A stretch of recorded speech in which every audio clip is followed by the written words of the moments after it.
और एक एक वचन वाणी को बड़ी सावधानी के साथ सुनो।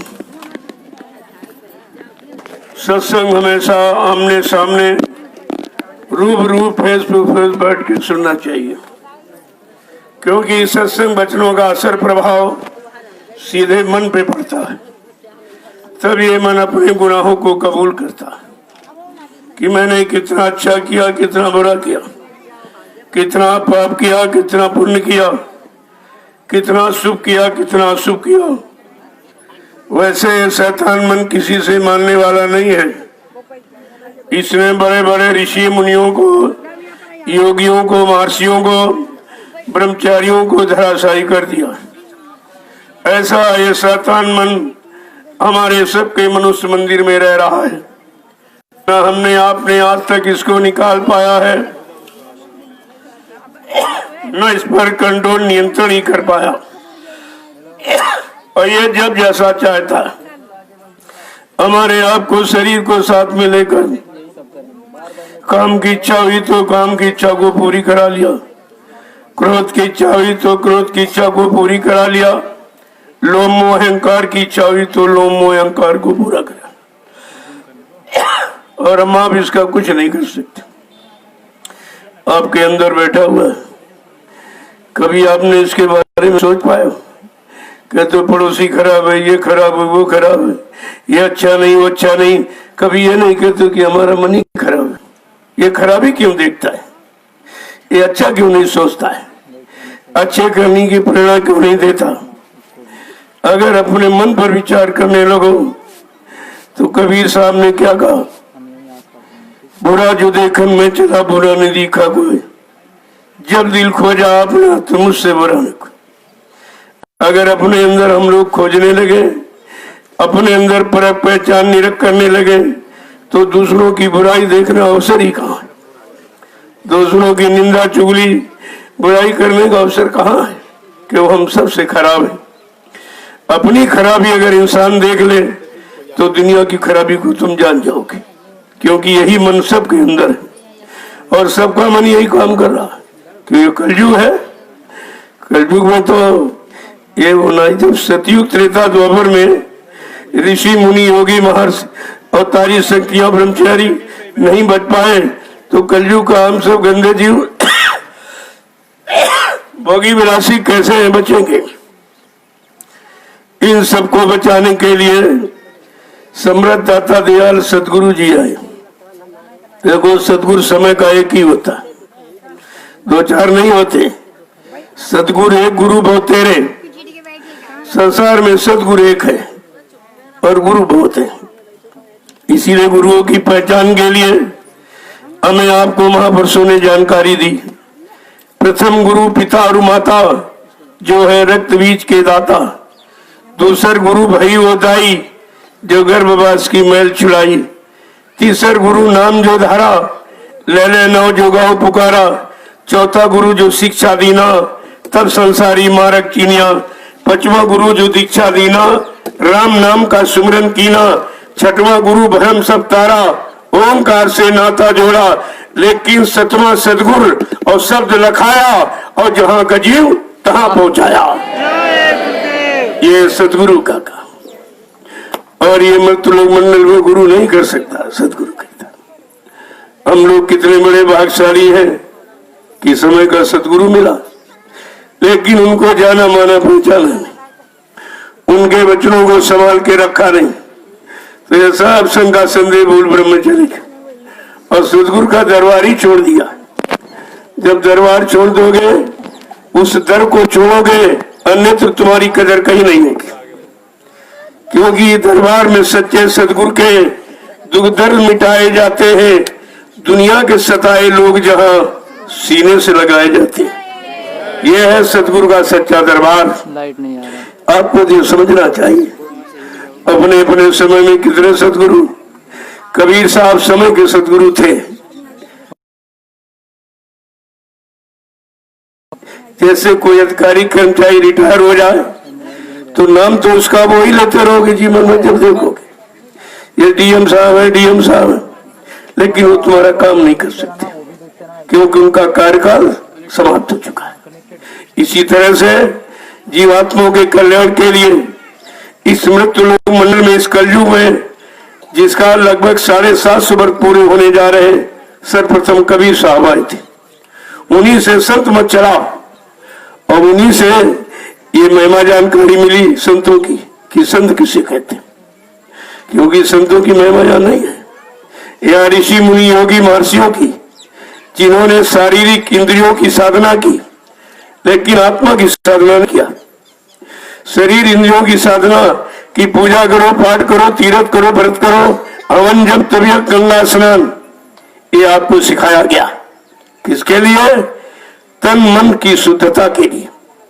जब तन शुद्ध होगा, मन शुद्ध होगा, इंद्रियां शुद्ध होगी तो तुम्हारे कर्म भी शुद्ध होगी, तुम्हारा खान पान भी शुद्ध होगा, तुम्हारा देखना, सुनना, उठना, बैठना, बोलना, चलना, सोचना, समझना, करना, कराना सब शुद्ध होगा।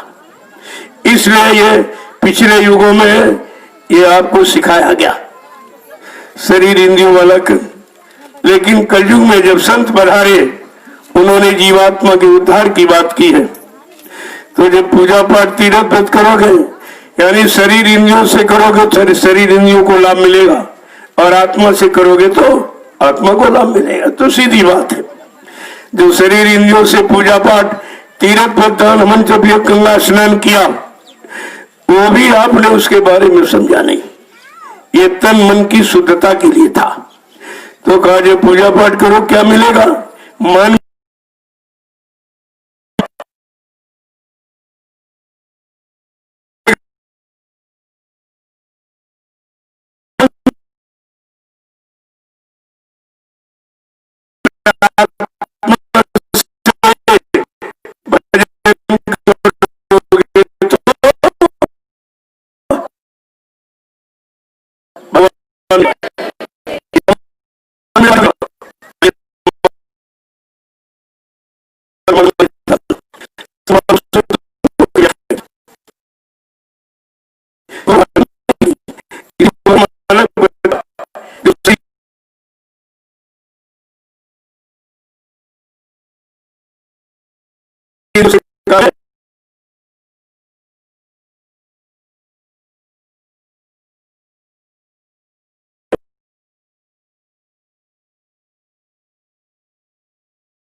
कबीर साहब को पहचाना होता, नानक साहब को पहचाना होता, पलटू दास को पहचाना होता, नवादास, चरणदास, हजारों संत है इस कलयुग में, अगर उनकी पहचान की होती तो आज अपने सदगुरु को पहचान लेते आप कि मेरे लिए, मेरी जीवात्मा कल्याण के लिए कौन सदगुरु आया है, कौन हमारा ये काम करेगा। गोस्वामी महाराज 550 वर्ष पहले से आपको चेतावनी दे रहे रामचरित मानस के माध्यम से कि सदगुरु वैत वचन विश्वासा, सदगुरु भी वैत मिल जाए, उनके वचनों पर विश्वास हो जाए, और संयम ये है कि विषय वासनाओं की इच्छा न रहे, ये परहेज है, तब तुम्हारा आंख कान खुले, ऐसे नहीं खुलेगा। ऐसे ये भोगी सब योग का संदेश देते, नाम के आगे योगी लिख दिया तो क्या लिखने से योगी हो जाएगा? लिखने से, बताने से योगी हो जाएगा कि करने कराने से होगा? जो योगी हो जाएगा, जिसको योग सिद्ध हो जाएगा, वो संसार के भौतिकवाद में नहीं फंसेगा, वो इधर नहीं फंसेगा, वो उधर चलेगा, क्योंकि उसकी मंजिल उधर है और संसारियों की मंजिल इधर है। तो अभी ये मंजिल का ही ज्ञान नहीं है कि योगी किसे कहते, भोगी किसे कहते, संत किसे कहते, असंत किसे कहते, गुरु किसे कहते, नकली गुरु किसे कहते, पखंडी गुरु के अगर ये सब जानकारी आपने कर ली होती तो तुमको कोई दाढ़ी बढ़ा के लाल पीला सफेद कपड़ा पहनकर तुम्हें ठग नहीं सकता था। आपको पहचान होनी चाहिए। ये सब लक्षण बता रहे महापुरुष। आगे गोस्वामी महाराज ने क्या लिखा है कि तुम्हारे मानव जीवन को सार्थक कौन करेगा? मानव जीवन को चेतन का रूप देने वाली चेतन जीवात्मा का उद्धार कल्याण कौन करेगा? ये भी लिखा कि करण धार सतगुरु दृढ़ नावा और दुर्लभ का जय सुलभ करि पावा।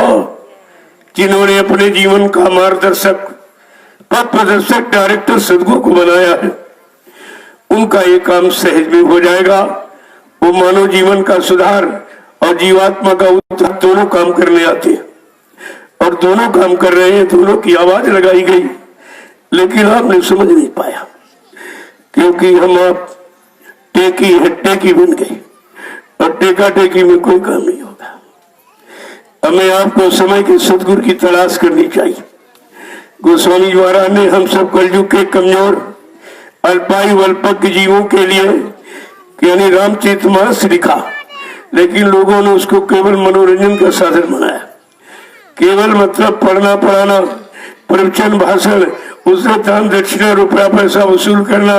अरे संत माली तुम बेच रहे हो, तुम कितने बड़े गुनहगार हो। वो गुनाहों की सजा कुदरत सबको देती है। ये गुनाहों की सजा ही तो है जो प्रकट नाराज हो गई, सारा विश्व चकित हो गया।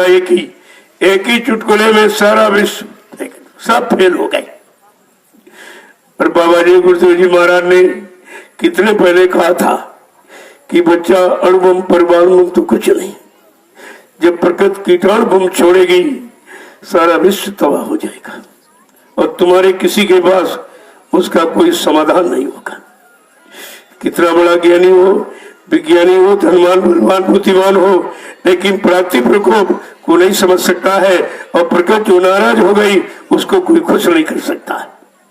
केवल संत महापुरुष उसे खुश करें, क्योंकि संतों का सीधा संबंध कुदरत से होता है।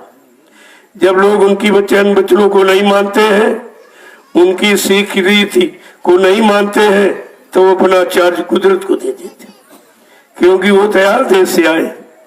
वो काल शक्ति रामकृष्ण की तरह से नहीं है, काल शक्ति नहीं है। अगर काल शक्ति कोई होती अब तब मार काट के खलिहान कर देते, सबकी बुद्धि ठीक हो जाती। लेकिन जो दयाल देश से संत दयाल पुरुष आए हैं, वो दया